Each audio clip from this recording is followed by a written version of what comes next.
This is Dialogue Conspiracy, a public affairs presentation of KLRB News. Talk about conspiracy. Should we talk about the conspiracy against the FBI? There's a charge leveled by, well, it's reported by the Associated Press last Wednesday, 31st of May. A federal grand jury has been ordered to investigate an informer's charges that the FBI and the U.S. Attorney in Seattle were involved in illegal conspiracies to obstruct justice. The story reported by the Associated Press, as we said. This U.S. District Court order was based on charges brought yesterday by David Sands, I guess is the way it's pronounced, S-A-N-N-E-S, charges against Stan Pitkin, U.S. Attorney for Western Washington, and the FBI. Sands alleges that the FBI conspired in a bombing plan, in a felony, and in obstruction of justice, and that Pitkin has conspired to conceal such activities on the part of the FBI. Sands pleaded guilty of improper disposing of rubbish. He dumped 3 pounds of cow manure in the first-floor lobby of the U.S. courthouse on April 5th as a war protest, and he tried to include in his opening remarks alleged confessions of 5 persons admitting to conspiring to obstruct justice. When the judge in the case, Judge William T. Beeks, ordered him to stick to the issues, Sands said he had been trying for about a year to bring into court his charges. The FBI instructed him as an informer to allow a bombing to take place and to, quote, make sure that the man who set the bomb died in a booby-trapped explosion, unquote. The judge in the case then ordered the government to take Sands before a federal grand jury, which is where he's going now. Well, what he did, he's been trying for a year to say that the federal government, the FBI, hire agents to bomb buildings, and then they kill the person that they've hired to do it. This was a charge that Louis Tackwood made about Los Angeles at the San Diego Convention for Squad 19, the criminal conspiracy section of the Los Angeles Police Department, was to hire radicals and young people to bomb buildings and kill people at the San Diego Convention as an excuse to round up the radicals in a manner identical to the way Hitler did when he gained power in Germany. And then they were to kill the people they hired. So this young informer up in Seattle said that he is charging the government with conspiracy. This is where it should be. I hope we'll talk about this during the show, how the Justice Department is guilty of conspiracy and planning conspiracies at every level, and of violence and of killing. And the only way that this man could be heard was to take pounds of cow manure and put them into the federal building in the court and dump them there. And he put a lot of manure around the lobby of the court. Then he was arrested for putting the manure, and then in defending himself, he could bring out the reason he was doing it so that it's on the records. There was no way to get to court to get the federal government to answer the charges about wanting to murder the young radicals or bombing the building, so he just spread the manure around. And now his defense is that the way he did this was to get attention. But there should be suits coming out this year continuously on against the federal government as being the conspirators. We're talking about political assassinations and conspiracies, and my charge is that the federal government are the conspirators. In the paper this week, Phil, there was an article from new acting chief of the FBI, Patrick Gray III. The title reads, "No Way to Detect Probable Political Assassinations." This came out in the San Jose Mercury on Friday of this week.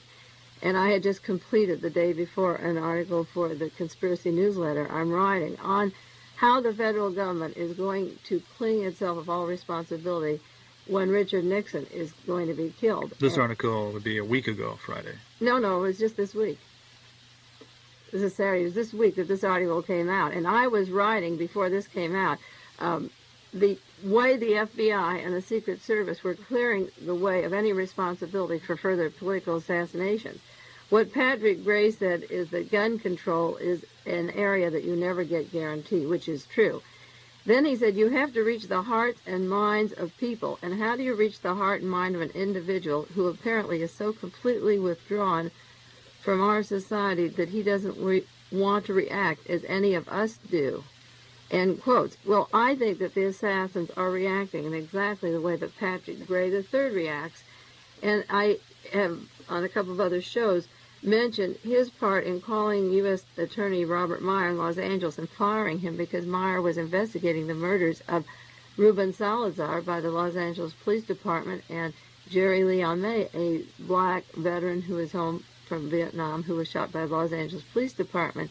Patrick Gray stops the investigation of the actual assassination squads in Los Angeles. I don't know how many he stopped, but I can name several cases that I know of that were political assassinations, and he interfered with the investigation. So the murderers are still out at large. They're on the streets to do their other crimes because they were never investigated and they're protected. So when he says that murderers don't react as any of us do, they react exactly as he does, and he protects them. People want to know what they can do after they listen to these shows. You could begin writing to members of the Senate and asking that Patrick Gray III be removed as the head of the FBI. You see, he wasn't named acting head. He's acting from the Justice Department, and he's now director of the FBI, because in order to be the head of the FBI, he'd have to have Senate approval. But by having a salary from the Justice Department and working from that office, nobody has to investigate the background of Patrick Gray III. Now, the FBI was under criticism, he claimed, for not being able to find people like Lee Harvey Oswald, Sirhan Sirhan, James Earl Ray. They were never listed in the FBI files. Well, of course they weren't listed. They were agents of the FBI. Why would they? They were assassins hired and protected by the FBI while they went around their various jobs, and then framed by the Justice Department that they could never have trials. Lee Harvey Oswald was killed. Sirhan never had a fair trial, and James Ray can't have a trial at all. So how would you find these people as being the alleged assassins? They didn't kill the men that they are claimed to have killed. The name Justice Department is so confused, Phil. It's so turned around. It's the Department of Injustice, like 1984. The word is wrong. They are planning these assassinations and hiding the conspirators, and then claiming that you can't find these completely withdrawn people. They have a path to take before the gun goes off, and they are losing their traces. We've talked about this before. And they're not withdrawn. They're purposely losing their traces. The first half of the show today, I want to talk about Jim Garrison and what's happening in New Orleans. And the second half, we'll talk about the Wallace shooting and the more evidence on Bramer, that it was a conspiracy. But I want to give a little background on Jim Garrison. He was the gentleman who said that there was a conspiracy that killed John Kennedy, and that one of the people involved in the conspiracy was Clay Shaw, who lives in New Orleans, and Jim Garrison is the district attorney of New Orleans. And the trial was very difficult to conduct down there to convict Clay Shaw of conspiracy, because David Ferry was killed and Guy Bannister was killed, and the main people that Garrison wanted for that trial were all sent out of town. Gordon Novell went to Ohio, and the governor wouldn't extradite him, and Bradley came to California, and Reagan wouldn't extradite him, and Sergio Acacia Smith went to Texas, and Comley wouldn't extradite him. Then a few of them were paid off. One was given a chain of motels in New Orleans, another one was given a bathhouse, and some were convicts on narcotic charges that were in jail who couldn't speak up at the trial. They were discredited. So Jim had a hard time running this case, and Clay Shaw was acquitted of any part of the conspiracy.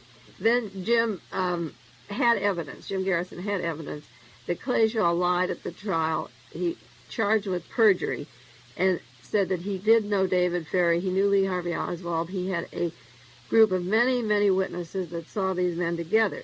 But Jim Garrison couldn't have that trial. The federal government stopped in. And I'm reading from the New York Times, July 1971. It said, Mr. Garrison lost an attempt last year to convict Clay Shaw. He then filed perjury charges, but the federal judge ordered him to stop further prosecution of Mr. Shaw. So the federal government stopped Jim Garrison from prosecuting Clay Shaw on a perjury charge. Now, what happened was that John Mitchell, in July 1971, John Mitchell and the Justice Department, through a U.S. attorney, Gerald Galinghouse, in New Orleans, arrested Jim Garrison on a charge of taking bribes for illegal pinball gambling in New Orleans. This is John Mitchell, Attorney General John Mitchell, had Jim Garrison taken off from his home and handcuffed and fingerprinted, and Time Magazine was there, and the Associated Press, the New York Times, and they took pictures and gave a lot of publicity to the fact that Jim Garrison was doing something illegal in New Orleans, and that the Justice Department had investigated him regarding payoffs. And the man who triggered Jim Garrison as doing the payoffs, his name is Pershing Gervais. He was a private detective that worked for Jim Garrison in the New Orleans area. He worked for him from 1962 to 1965. He was his close friend. And this man delivered money to Jim Garrison's home. And then the money was marked, and he brought it to Jim. And the money was marked, and Jim Garrison was fingered as accepting this pinball dealer's money. And Mitchell put a federal charge against him that would give him 5 years in prison and a $70,000 fine if he was found guilty. And they named some other law enforcement men in the New Orleans area that were guilty. And the Justice Department said he took up to $1,500 a month in bribes. Jim Garrison said, "I never took $1 in my life." Well, Pershing Gervais took the money to Jim Garrison's home. The federal government came in and took pictures of Garrison, arrested him. This was in July 1971. We're in May of 1972, and some news came out. We mentioned it briefly on our show last week, and then my New Orleans papers came. You take in the area here, if you take the San Francisco Chronicle, the San Jose Mercury, you don't see a thing of the new revealing of evidence of Pershing Gervais. And I'm going to read you what Gervais said, because I have the details on the charges now. And I cross-filed this. This is the way I do my research. The newspaper article, it was in the New Orleans State's item of May 25th, 1972, telling about what the Justice Department did to Jim Garrison, makes a lot of charges. And they fit in. If I read this article and explain it with the people listening to this show, you will understand how I do my research and how it fits into the pattern of political assassinations that we talk about so often. Pershing Gervais claimed that the Justice Department forced him to make a false affidavit against Jim Garrison and then arranged a fake job for him in Canada to keep him out of sight. He names 3 people in the Justice Department. The names are Gerald Scher, Reese Cash, and Kathy Kimruth. And they came to him and told him to plant this evidence against Jim Garrison. This was a job that he was to do. Then he was to take his wife and family, children, to Oregon on a little vacation and go to Vancouver in British Columbia. And they gave him a job. His first job in Canada was to spy on a government, on an oil company, and find out why they weren't given certain drilling rights, why the company wasn't given drilling rights. And he backed down. He didn't want to spy on this oil company, and he backed down on doing this to the oil company, and the Justice Department was mad. And they were afraid, I guess, that Gervais would talk, which is what he's finally doing. So they got him in touch with what they call a field traffic manager of General Motors. Now, this is the way the Justice Department hides its traces of being involved in planting people in new occupations after they have framed somebody for them and done their work. They call General Motors in Detroit, and General Motors calls Ottawa, Canada. It talks to the president of General Motors, and a job was arranged for Gervais for $18,000 a year. Now, he didn't do anything at General Motors. The money was payoff for his framing Jim Garrison. So he's on the payroll of General Motors in Canada, and he isn't doing anything. Now, he goes to Washington immediately after he plants his evidence on Garrison, and they change his name to Paul Mason. And this is why it's so hard to trace these assassins. And in my cross-filing system, I have aliases, galore, and all kinds of different names. He had his name changed to Paul Mason by the Justice Department. And then his child was given a new birth certificate because he was ready to start school in Canada. Now, on a point like that, what might be considered a relatively minor point, how does the Justice Department justify changing a person's name and his daughter's name?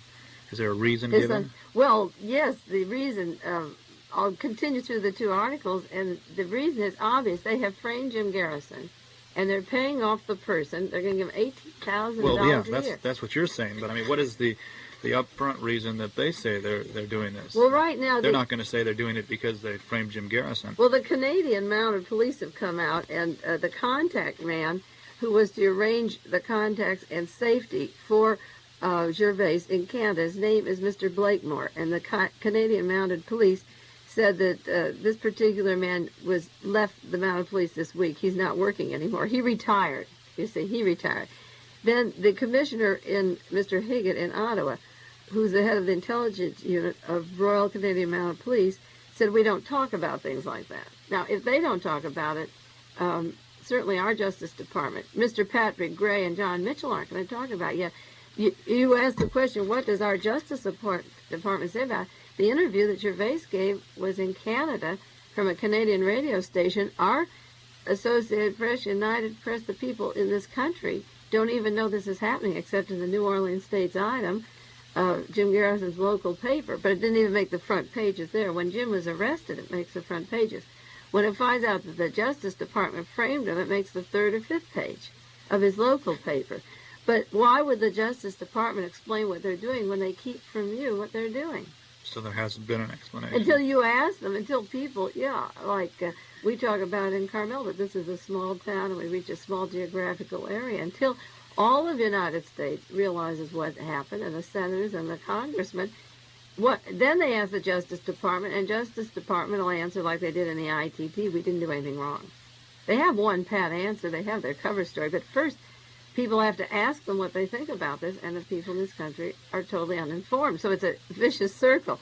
What he went on to say was that he went to the Canadian government with introductions. He had the false name, and Canada was told to hire him, and the Justice Department gave him also a minister's permit. You see, when you go to Canada, you have to have an excuse for being employed because they're having a shortage of jobs and unemployment. So you have to guarantee that you can support yourself if you go in. They don't just let an American cross the border and take a job a Canadian has.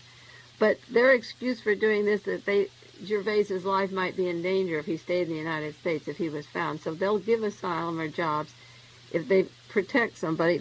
So they gave him a minister's permit. And this again goes into the whole framework of churches, because I have 200 or 300 typewritten pages of ministers that are intelligence agents, that are spies and intelligence agencies, that it's a conduit of funds through various church groups. And all the people working on political assassinations know how the conduit of funds runs through the church groups. Remember the show we did about Albert Osborne, the missionary in Mexico City, who ran a school for assassins that go all over the world, that kill political people all over the world, and they're all dressed as missionaries, and they're funded through church groups as a front.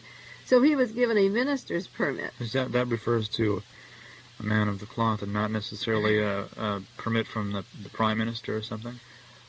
Well, the Prime Minister of Canada doesn't have anything to do with it. There are intelligence agencies in the Canadian government that, like there are here, and we exchange spies and protection. So our country says he's a minister, and they let him preach, in quotes, a General Motors for $18,000 a year. See, they have to manipulate the Canadian books, too, so that the Canadian people don't feel that too many Americans are getting in illegal and getting jobs. So they have to manipulate everything up there, what the reason for his getting in. So he gets a minister's permit using the cloth, again, the church, which the church trip and the justice thing are so confused in our society, the role that they're playing. And he lives up in Canada, and then his child is 6 years old and ready to go to school. Then they have to issue a fake birth certificate.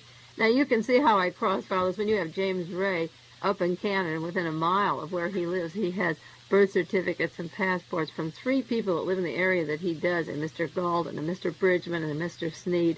And he's using all these aliases, or he gets out of the Missouri jail. Remember last week we said with a Social Security card by the name of Rain, so he can start a job as soon as he's sprung out of jail.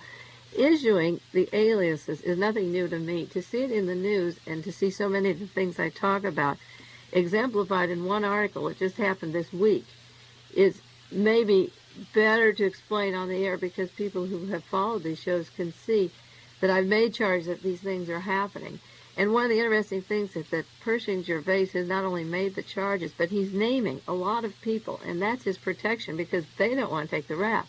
This is the first time a lot of charges have been made where he's actually mentioning the people. So he said he went to Vancouver, the General Motors office, and that he was employed there. Now, Gervais had filled out a 107-page affidavit against Jim Garrison, and he has said that he was advised by the Justice Department after he did it to hide out. Now Gervais is surfacing, and he says it comes down to this. I've been working at a fake job in Canada since January. I've been living there since last July. That's when the charges against Garrison came down. And it was all because of connivance between the Justice Department, the Canadian government, and General Motors. Now, this article that I'm reading has no wire service on it. This comes straight from the New Orleans paper. So the ABUP Reuters hasn't picked it up. He says, I'm only here with a fake job, a fake name, receiving money, you see, for services I didn't do because of the connivance of our Justice Department and Canada and General Motors. And then he said, I'm heading back to New Orleans, and I'm taking my time about it. Now, that was May 25th that he was heading back to New Orleans. On May 26th, the New Orleans paper had another article, again, not Associated Press, United Press, that there's a contract to kill Pershing Gervais in New Orleans for saying what he did. Now, the Justice Department killed David Ferry when Lee Harvey Oswald was dead and Jack Ruby was dead, and Jim Garrison was conducting this trial. The most important witness in the New Orleans area that he needed was David Ferry, and David Ferry was killed just as soon as Garrison mentioned his name.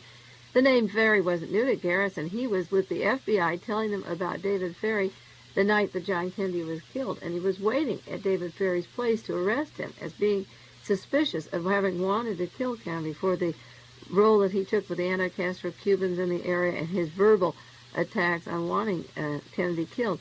And he had a lot of other reasons to suspect David Ferry, but the FBI let David Ferry off and didn't even mention his name in the Warren report, and of course he wasn't called as a witness. So when Patrick Gray III talks about these funny assassins that are completely withdrawn and don't react as any of us do, David Ferry may have been a withdrawn person, but the FBI could have drawn him out to come before the Warren Commission to say where he was the night of the assassination and the day of the assassination of John Kennedy. So you have Pershing Gervais coming back to New Orleans. It is a contract now to kill him.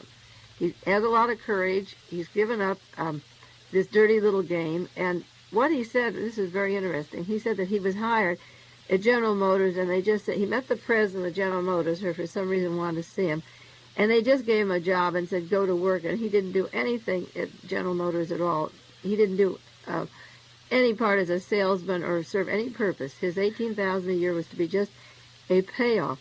Well, when Jim Garrison first surfaced years ago and charged Clay Shaw with conspiracy, I picked up the telephone from Carmel Valley and called the district attorney's office at New Orleans and said, go to Riley Coffee Company in New Orleans, because based upon my research, that is a CIA operation that they hire people who serve no purpose there, and it's a conduit of funds for agents. Because when Lee Harvey Oswald worked there, the man who employed him was asked before the Warren Commission, what did Oswald do? And he said, well, we gave him an oil can, and told him to go from the top all the way down to the bottom, from the sixth floor to the bottom. Well, Lee Harvey Oswald, who was trained in electronic work and radio work and microdonning and photographic techniques and all the complicated skills, Russian languages, all the skills that he had as an agent, would serve no purpose just taking an oil can and going from the sixth floor down to the first, any more than just moving boxes at the depository, So I knew that it was then the landlady, there's a landlady in New Orleans who was also called as a witness, and the Warren Commission said to her, tell us about Lee Harvey Oswald and the job he had and when did he go to work. And she said, well, I don't think he worked in the daytime because he was home all day at night. He had a small baby and he'd sit out on the porch with his wife, and he was home during the day, but at nighttime people came and he went out at night. So then I knew that he was receiving a paycheck from Riley Coffee, but he wasn't going to work in the daytime because she said he was home all day. So I knew the funds were for services rendered at the time that he wasn't actually working. So you have the same pattern in General Motors in Canada. And it's a thing which I picked up reading the testimony of the witnesses. It turns out to be a habit. Don't you have a news bulletin here? Well, it's a news item that sort of confirms that, and it's from, again, not one of the major wire services, but from a news service. It's an alternative news service in San Francisco called Zodiac News Service. It came out this past Wednesday, and I'll just read through it, and it substantiates some of what Mae has been saying.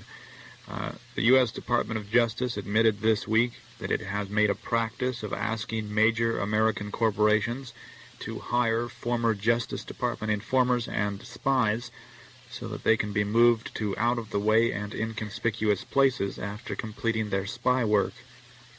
A department spokesman told Zodiac News that, and we quote, at least a dozen, but fewer than 100 informers, unquote, had been hired as a public service by numerous corporations after the informers had completed their assigned tasks with the Justice Department. The practice of large companies hiring ex-informers surfaced last week during a Canadian television interview with Pershing Gervais. Gervais stated that he had been hired by the Justice Department last year to entrap New Orleans District Attorney Jim Garrison, as we've been talking about. And it turns out that Gervais had been employed for the past 3 months by the General Motors Company in Vancouver, Canada, at an annual salary of $18,000. General Motors reports that it hired Gervais, quote, at the request of the Justice Department, unquote, after the department informed GM that it wanted to locate Gervais at, quote, an out-of-the-way location, unquote. The Justice Department acknowledged that the practice of asking corporations to hire ex-informers was very common and very successful. That, again, a quote. Said the Justice spokesman, "We've seen to it that quite a few informers have been hired, although we can't give you a specific figure." When asked if IT&T had ever stepped forward to offer employment, the spokesman said he would not name any of the corporations involved, but he added they do it simply as a public service. And that is from Zodiac News. Well, this confirms a lot of the research that I've done reading the witness testimony before the Warren Commission. There were 552 witnesses, and I noticed that certain people would be called in to give testimony, and they had a set occupation, and they came from a certain city, like Wellesley Frazier, the man who went in the book depository that took Oswald there the morning of the assassination. He lived across the street from where Lee Harvey Oswald's wife was living with Mrs. Ruth Payne. He moved into town in the fall of '63. He went to the depository and worked there maybe 2 months. And by the time the Warren Commission called him as a witness, he was in another city in another job. And I began to cross-file about 50, 60 people, and I made my own cross-filing classification called migratory birds, where people changed occupations, and all of a sudden a shoe salesman ends up at Lockheed Aircraft, or a gasoline station attendant is with the Dallas Police Force. And by reconstructing where these people came from and where they went, I realized that there was an entire military type of operation of people moving into town, being in strategic positions, and then leaving. By the time they were called as witnesses, they were on whole new occupations. Yeah, we'll get back with more on Dialogue Conspiracy after we identify the station. This is KLRB FM, Carmel, stereo 24 hours a day.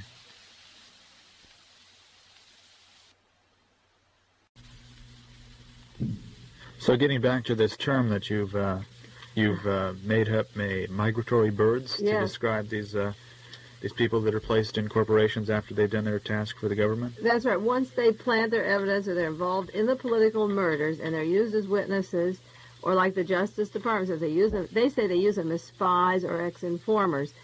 These are people that provide information on alleged assassins that isn't true, and they know their life will be in danger. They've sort of framed them in court, and the government places them into jobs and offers them positions in defense industries and ammunition factories, particularly in the Southwest. And I discovered this pattern as I was reading the witness testimony and made this cross-filing system. So the Zodiac News story sort of fits right in with what you've been talking about. To summarize, before I want to go back to the shooting of Wallace, but just to summarize the news stories from the New Orleans State Item and what Pershing Gervais is saying in the Zodiac News is that I have filing systems on political assassinations, manila envelopes, where I separate various subject matters, a single article.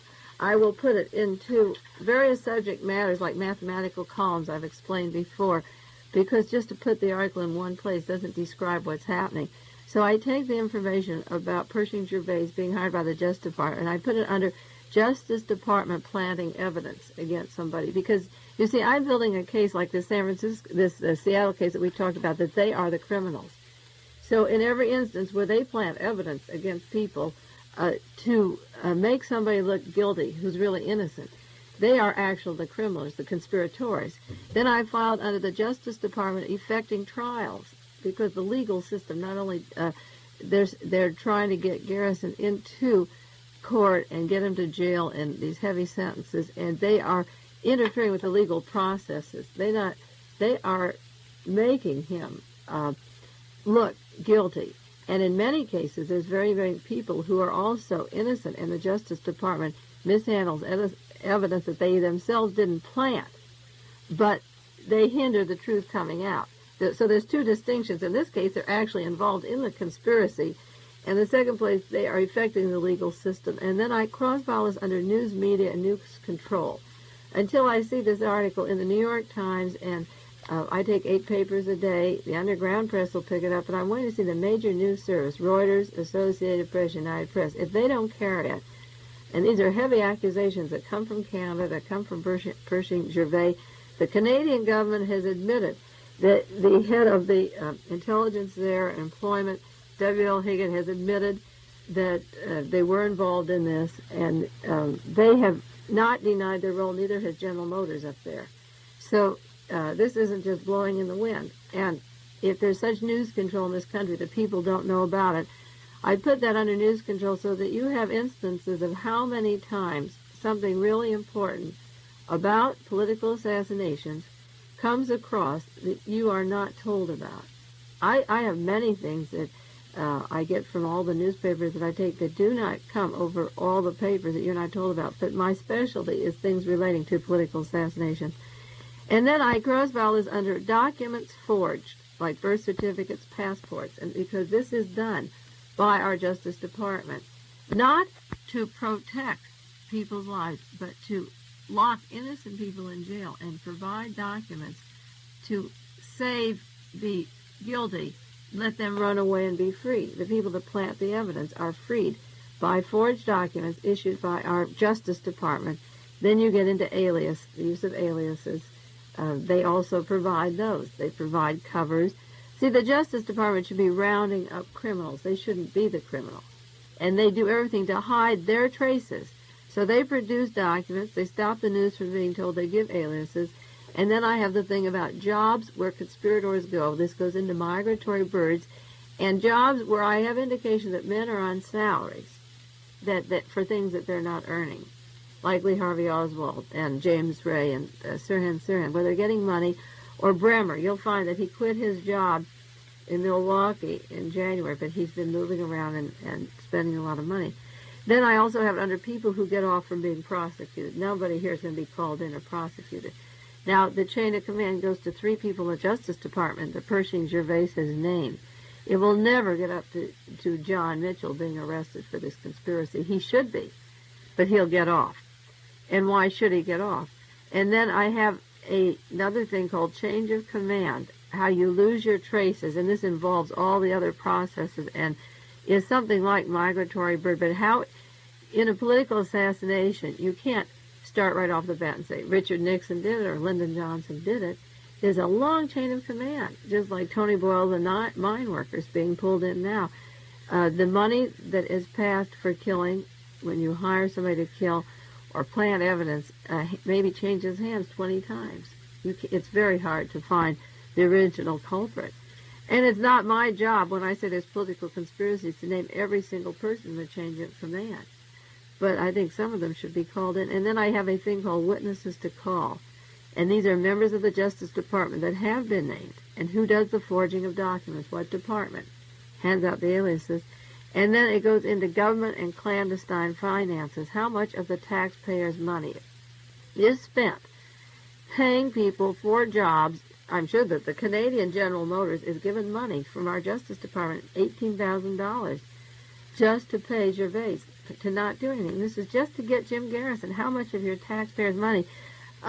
If the Justice Department told the Zodiac News they have 100 such people, I can mention 100 people that were involved in the John Kennedy murder that were financed and moved around. They're lying about that. They have hundreds.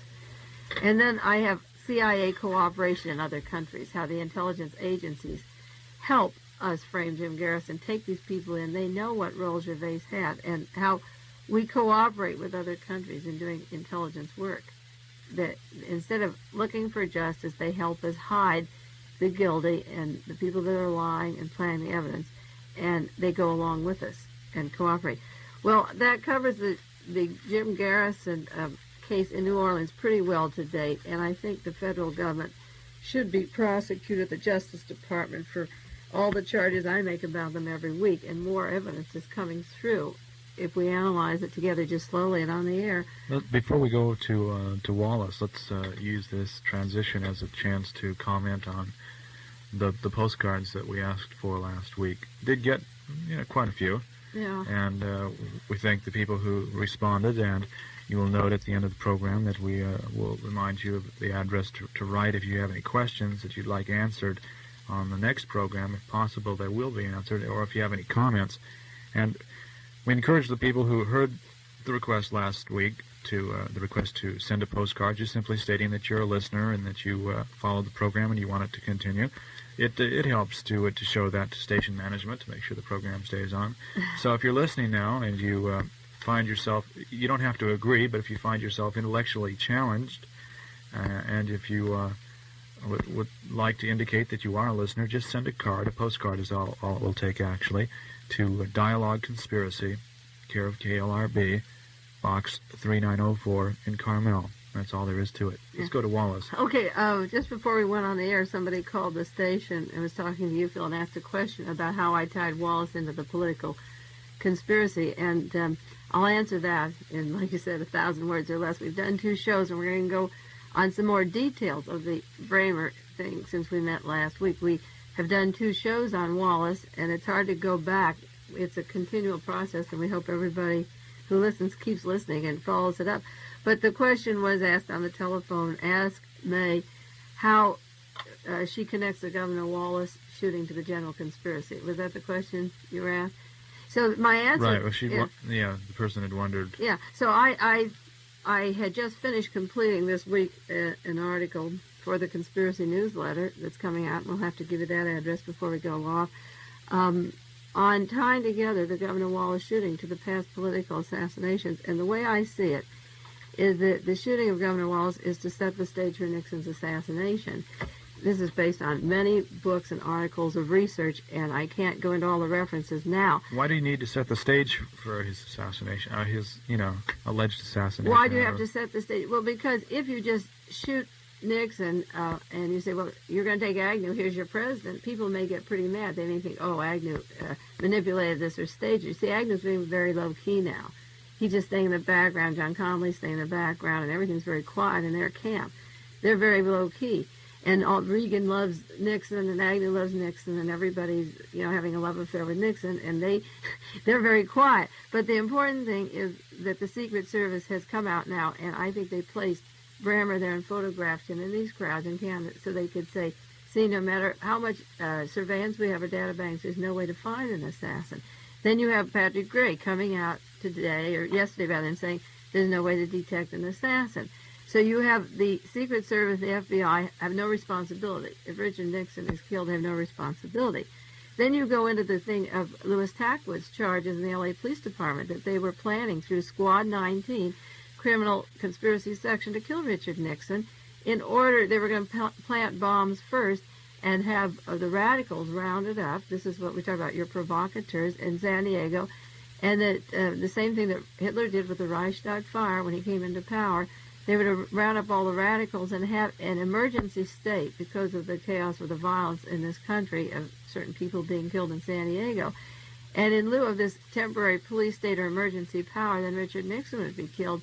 And they would say, well, now we absolutely need the power. You see, if the emergency state is set, wherever the convention is, by increased violence or killing innocent members of Congress and government, at a convention, and if you round up all the radicals and have planted these bombs, you have all the machinery ready to create a total police state. And Louis Tackwood said that this police state goes all the way from the top down. This isn't just in the L.A. Police Department. It involves the FBI and officials from the top down. And that he stopped being a provocateur for the police department just as Pershing Gervais surfaced, because the whole thing was repugnant to him, and he knew that then it would be a police state.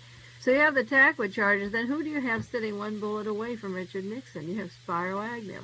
Now, it was very important to the same people that overthrew Greece, the Pappas Foundation, the Litton Industries, as a conduit of funds, that Agnew be selected as the vice president. Why would they want him as their vice president unless they realized his potential as a president?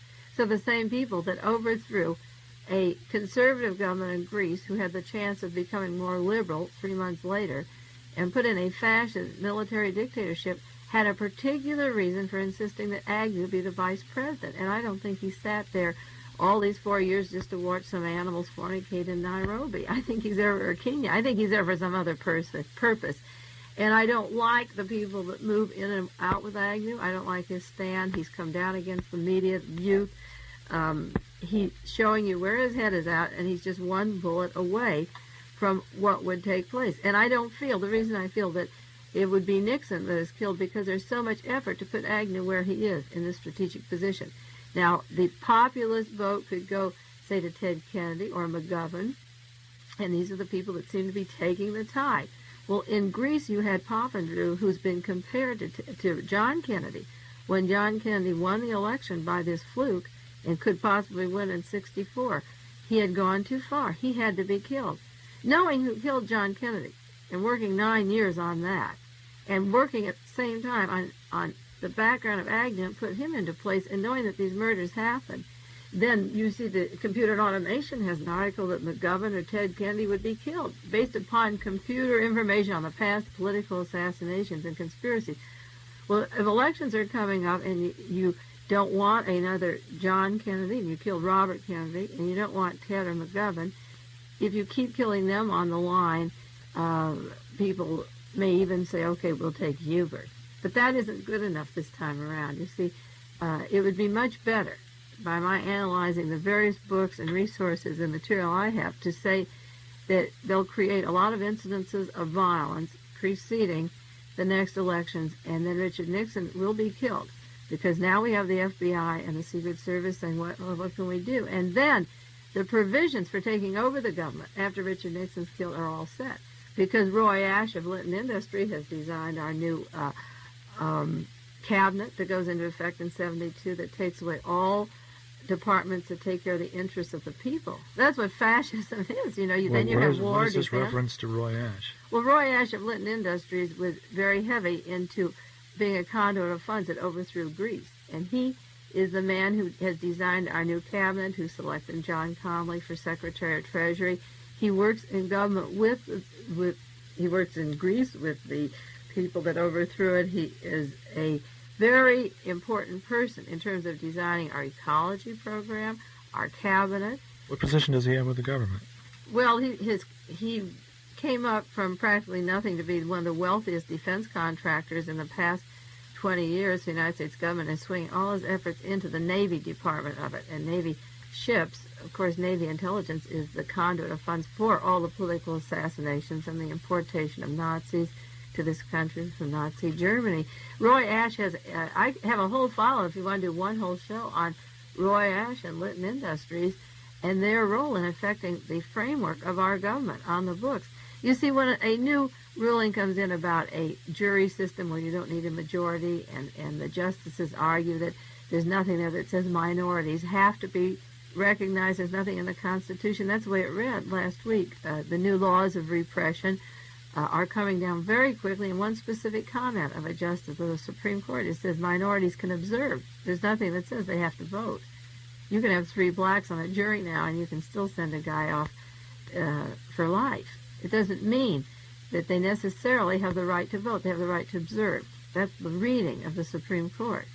You see, so the new Constitution that was designed in 1970 has provisions for one man to be president for 9 years and not have re-elections. He's accountable to nobody.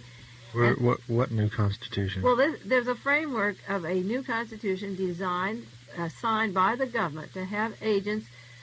People studied it and wrote it up. It was printed in the New York Times in 1970. I have a file on that, on the new Constitution. New Constitution? Yes. And this was printed in the New York Times? Oh, but 2 full pages. Provisional Constitution? Remind me, and I'll bring it next week. The new Constitution will do away entirely with the Senate. There's going to be, they will be appointed by former vice presidents and persons appointed by the president, public officials. The new Constitution that has been drawn. Now, they don't say this will be in effect in 1972, but I was doing some research this week and reading, again, parts of the rise and fall of the Third Reich. And when Hitler took his oath in January 30th, 1933, he promised the cabinet they would remain. He promised them they'd have election. 5 days after he took his oath, everything changed. So that all the provisions, what you have to say to yourself is these provisions are there. Who wrote this new Constitution, even if we don't use it? Who is doing away with the Senate? Who's doing away with the Supreme Court? Who is having a president that is 9 years and that counts to nobody? Then part of the Constitution does away with the Bill of Rights. You can no longer have the right to bear arms, and you can go into homes without seizures. You can do that practically now. But it does away with a whole list of Bill of Rights. They're immediately eliminated. Now, you want to know who in America designed that? Who designed it and for what purpose? That's right. When it's all there, you see. So I think... Well, but when the story came out, who was credited with they this said thing? They blamed Hutchins and the Institute down in Santa Barbara for doing the research. Prague. How did the New York Times get it? Chief Justice. Oh, the government assigned people to study a new Constitution, and the Constitution that came out in 1970 was identical to the way that Greece is run. And because Spiro Agnew is put into office by Tom Pappas and the CIA foundations and Esso Oil in Greece, a man that lives in Greece permanently comes over here and tells Richard Nixon, if you want the nomination, you have to take Agnew.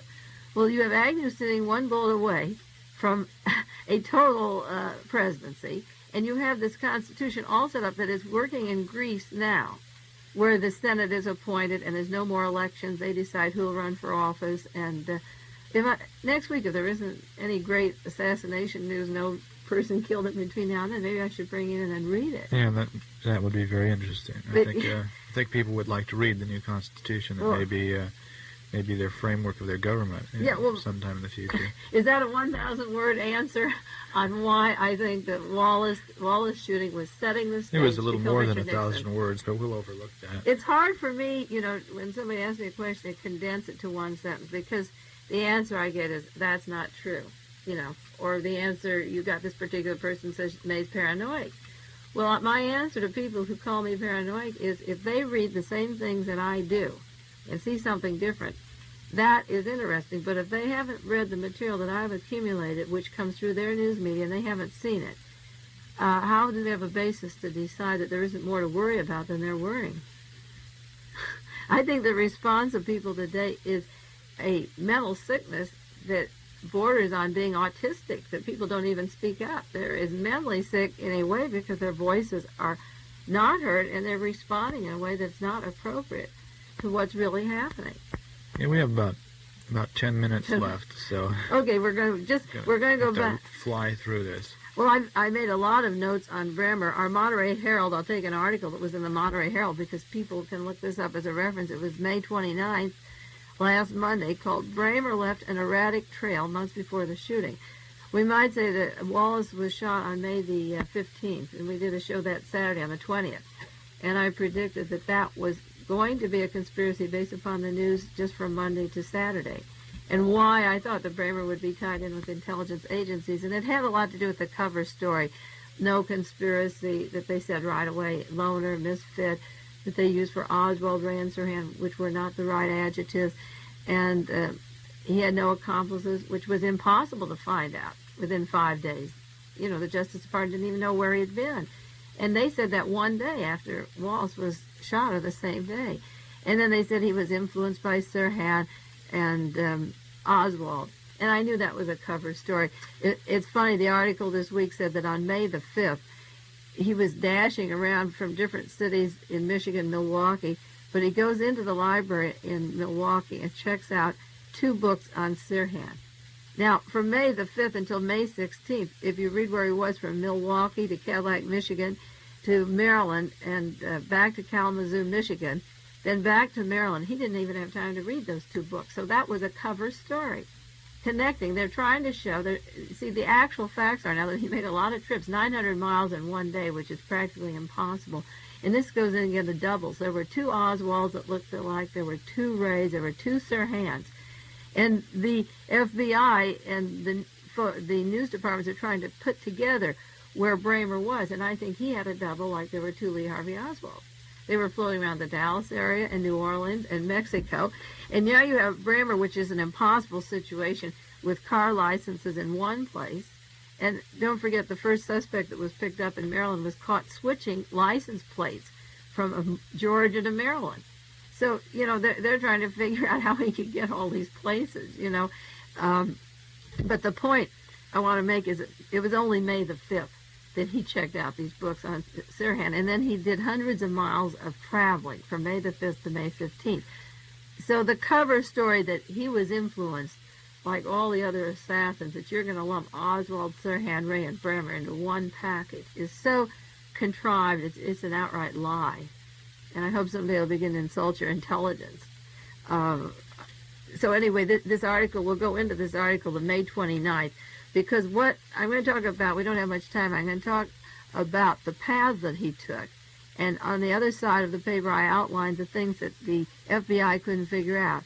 So it's 2 weeks since the shooting of Wallace, and the FBI is admitting that there's puzzling aspects to this Milwaukee shooting. And it said that major portions of Bramer's time, major portions, are accounted for from April the 4th to May 15th. Some of them are left out, but they don't have anything for him from January 21st when he left his job until April.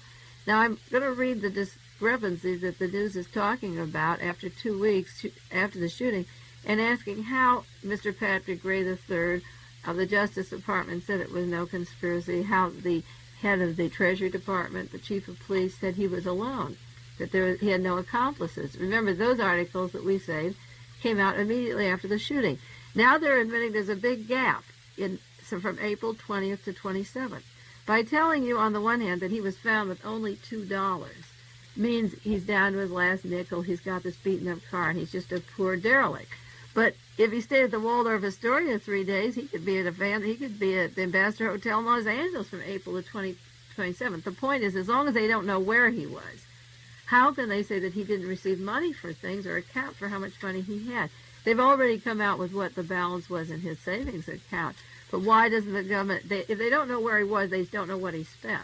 So they're going to run over. This is what they did with Lee Harvey Oswald. They took all the money that they knew he earned, or unemployment checks, from the time he came home to the Soviet Union till the time that John Kennedy was killed. But under finances, I began reading the Warren Commission hearings and exhibits and found out he was spending over and over what they accounted for on a lot of little things that they didn't even put in.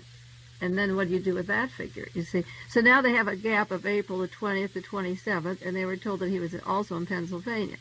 Now, once again, the FBI refuses to comment on all these investigations. Patrick Gray III, the new head of the FBI, who came in just preceding this Wallace shooting, stopped the investigations in Los Angeles of Salazar and other people, so why would he continue the investigations into this? He's being very quiet. The FBI isn't saying anything.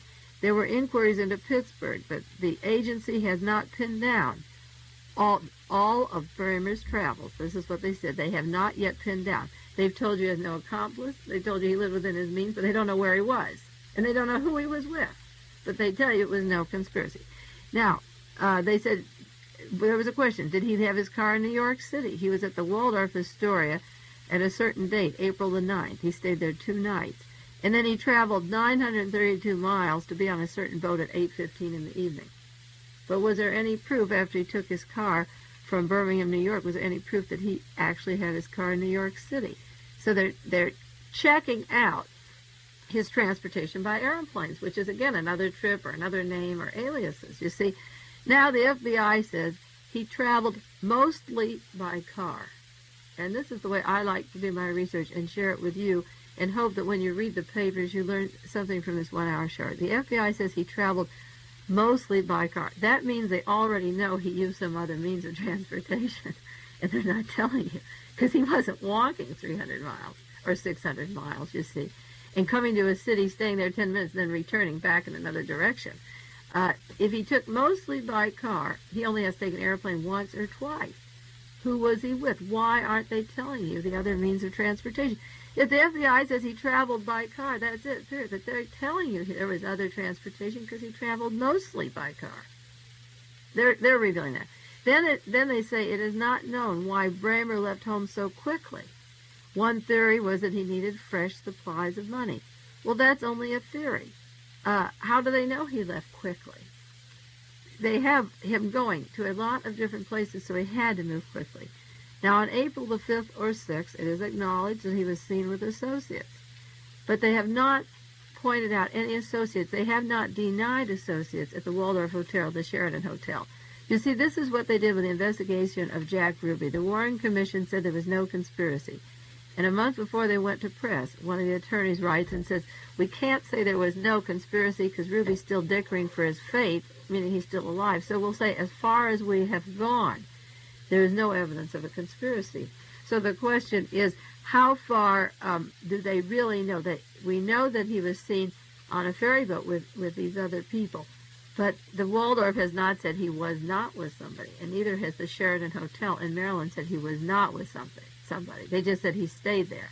But they did not say he was not with them. And from April the 20th to 27th, and from January the 1st to April 20th, they have no knowledge of him at all.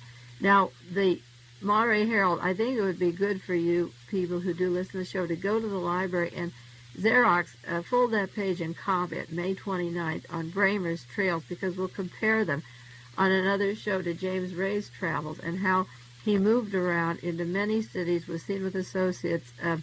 Time doesn't allow on the program to go through every day of where he was. They begin with May 8th at the Waldorf Astoria, and then they take him to New York City and the Wallace headquarters. They have in April the Wallace headquarters in Milwaukee, and then back to New York, and then to Lansing, Michigan, and then they have him at the Lord Elgin Hotel in Ottawa, Canada, where he's photographed in the crowd with Richard Nixon. They have him back in Maryland in the Sheraton hotels, and then bring him to New York, and then there's a gap where they don't know where he stayed, and some woman saw him in Milwaukee, April 19th, and then the 20th and 27th, there's no record of his travels.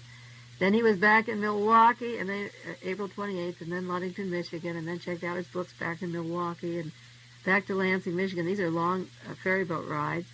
He was seen in Cadillac, Michigan at a rally in May the 10th. The 11th, Landover, Michigan, then the 12th he was in Kalamazoo, and then back to Maryland. And he didn't have time to read those books about Sirhan and Ray, as I say.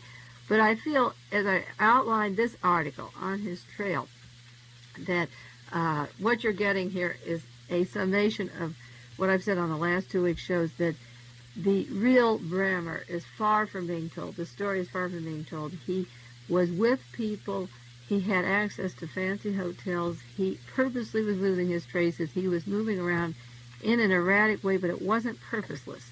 It achieved what it wanted by shooting Wallace, possibly wiping out competition for the anti-busing votes for Nixon, setting the stage. I say again, the shooting of Wallace was to set the stage and the fact that if somebody killed any candidate before our election in 72, there's no guarantee that he would be protected. It's been proven now by the camera.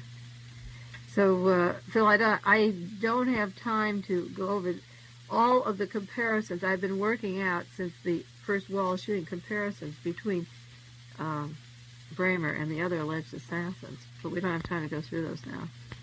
Right, we're out of time.